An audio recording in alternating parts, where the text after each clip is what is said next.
Alright, Bobo and Sam's back, and we're back to the Zelda part of our character list. And we're giving the percentage rating of Young Link with his cell motif. I'm going to give him 85% of getting in. I think he has high odds just because he's unique and he's another form of Link. Bobo, you want to counter this because you think his odds are lower. Yeah, I think his odds are 50%. But although he's unique, they already have Link. And, like, if anything, he was just more of a rushed. So, what was the real big difference between the Melee Link, like the two Melee Links? There wasn't a big difference. Well, like I said, there would be a totally new moveset for Young Link. Yes, but, I mean, shouldn't, Young Link be an alternative costume or something? No, because that would change the entire hitbox. That would mean Young Link would have to be smaller than actual Link. Anyways, that's Bobo's response. Looks like he's at a loss for words because he's too stupid to describe. Oh, no, he just hit me in the head. Alright, moving on to the honorable mentions for the Zelda series. We got Midna and Wolf Link. We're going to give them as an honorable mention, not as an actual character in the roster, just because Midna and Wolf Link only appeared in one game.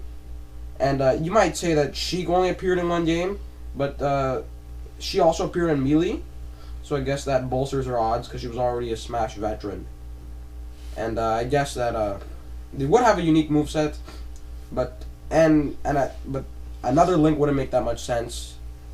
And there's already Young Link who outranks Wolf Link, maybe Midna, but I don't think it's gonna happen. Our next honorable mention is Vaati. He appeared in 3 Zelda games, both Four Swords and the Minish Cap. He's the main villain. He's the Wind Sorcerer. He appears in 2 forms. One form is when he's a gigantic black eyeball, and the other one where he's like a human sort of, and he's also a Minish as well, which is like a short, like these tiny little beings that live in Hyrule. And I think he'd make for a great boss in his gigantic singular Cyclops form, using his wind attacks, and he could also be an assist trophy and a boss. Our other honorable mention is Zant. He is he is one of the main villains in Twilight Princess. I don't think he's gonna get in for many reasons. For one, he's not a main villain. He's just one of the villains in one game, and he's not that cool at all. He's like a bald guy or something. No, I don't like him. Maybe as an assist trophy, I don't think so, but he'll definitely be a trophy. Hey! That's right, our next honorable mention is Tingle. And you know what, Bobo? You take this one. Why don't you think Tingle will get in? Tingle's not really a character. He's just basically this guy who in Wind Waker helped you by throwing bombs.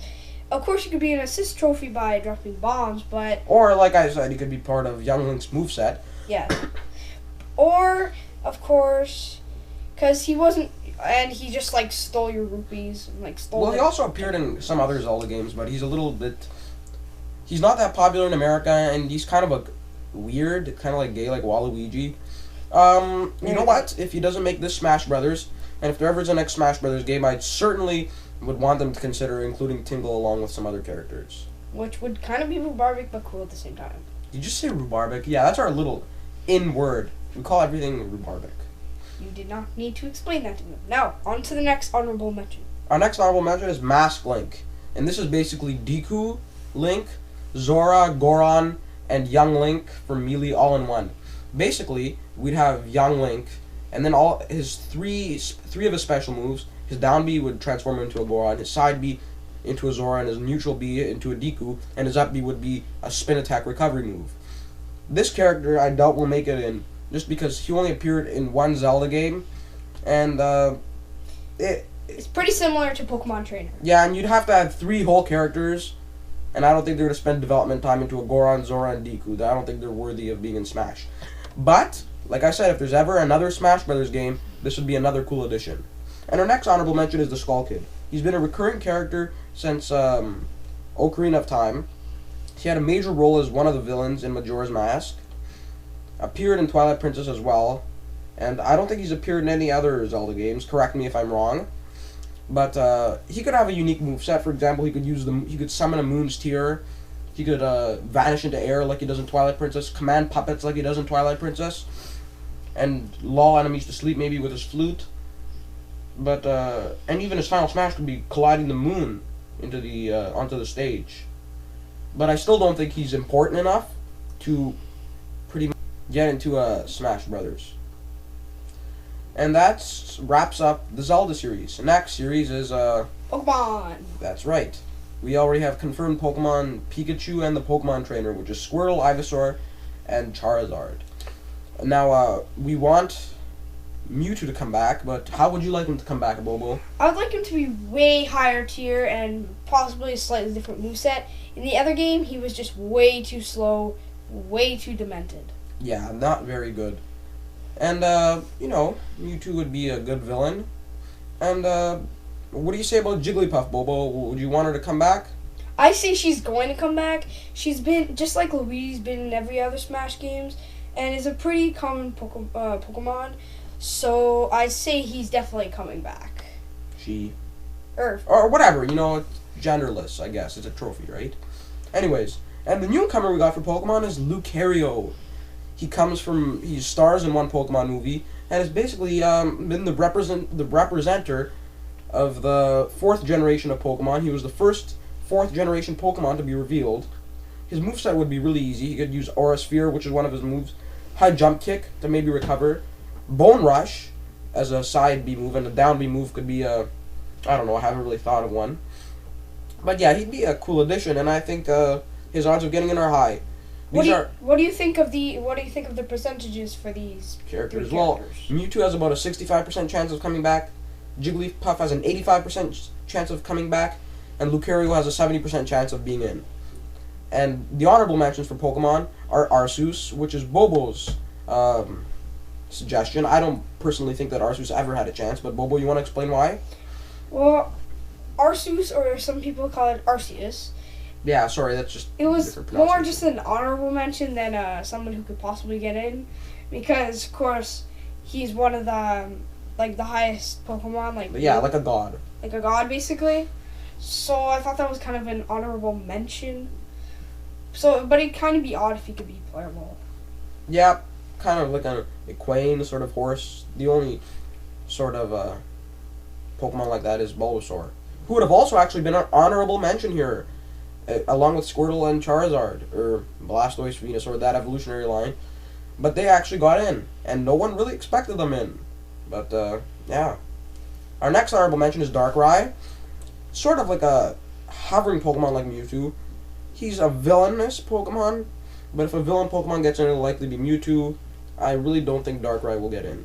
And our next honorable mention is Blaziken. He'd kind of be like Captain Falcon. Sky Uppercut would be Raptor Boost. Overheat would be the Falcon Dive. Fire Punch would be Falcon Punch. And Blaze Kick would be Falcon Kick. And even his Do Rapid A move would be Double Kick. I don't know. Blaziken would be a cool addition.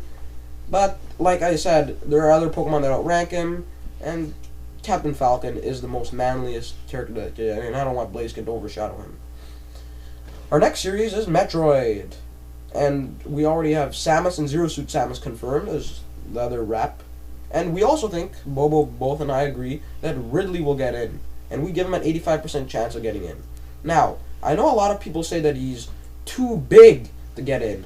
But as you can see at the start of Melee, that is Ridley right there. That is pure Ridleyness.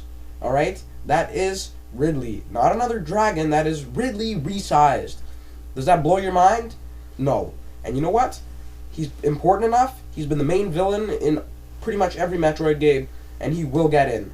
85% odds are really high, and Ridley's going to get in. If you think there's a boss shortage for the Subspace Emissary, look at Kraid, look at Mother Brain, look at Metroid Prime, and you can just get other generic enemies that have appeared as bosses to get in. Agreed, Lolo? Agreed. Yeah, you want villains. And our honorable mention would be Dark Samus. Now, Dark Samus, I know many would say, oh, you're just going to say she's a clone. Well, no. I know she uses Phazon. I just don't think another Samus is going to get in. Because we already have Zero Suit Samus and normal Samus. And Dark Samus, I guess, is too cosmetically similar to them. Besides, you know how Link has the ultimate... Dark Link, yeah. You know what? If you look through the demo videos, you can see Dark Samus there. Okay? It's clearly her. So she's not getting in. And this is the end of this video. Scroll on to our next one.